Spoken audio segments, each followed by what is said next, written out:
আপনারা একটা আরবি শব্দ ব্যবহার করেন চাঁদাবাজির, অন্যান্য তো চাঁদাবাজি বলে, আপনারা সেটা না বলে আপনারা হাদিয়াবাজি করেন,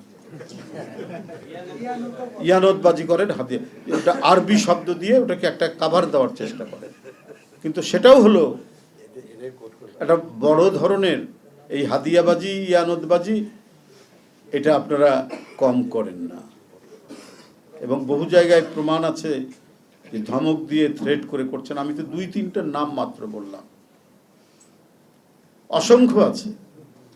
তো মানে কথা বলবেন, হ্যাঁ আমার কথা হলো রাজনৈতিক দলগুলো তো থাকতে পারে, ঢুকে যেতে পারে, কিন্তু সেই দল তার বিরুদ্ধে ব্যবস্থা নিচ্ছে কিনা। বিএনপির মধ্যে 5ই আগস্টে এই ধরনের কিছু কর্মকাণ্ড হয়েছে, আমাদের দলের চেয়ারম্যান এবং বর্তমান মাননীয় প্রধানমন্ত্রী শক্ত হাতে শত শত নেতাকর্মীকে বহিষ্কার করেছে, দল থেকে অব্যাহতি দেওয়া হয়েছে, শোকজ করা হয়েছে, কেউ বাদ যায়নি।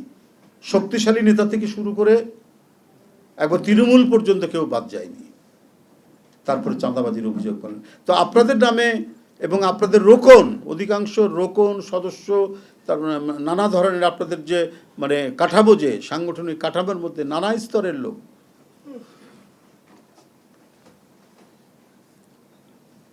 এটা ইয়ের জন্য অভিযুক্ত হয়েছে। যখন পেপারে এসছে তখন আপনারা বহিষ্কার করেছেন। তো আপনারা ফেরেশতা হয়ে গেলেন কি করে, এত একেবারে পরিশুদ্ধ হলেন কি করে? তাহলে যেগুলো ধরা পড়েনি তারা তো আছেই আপনার দলের মধ্যে, তাহলে বড় বড় কথা বলছেন যে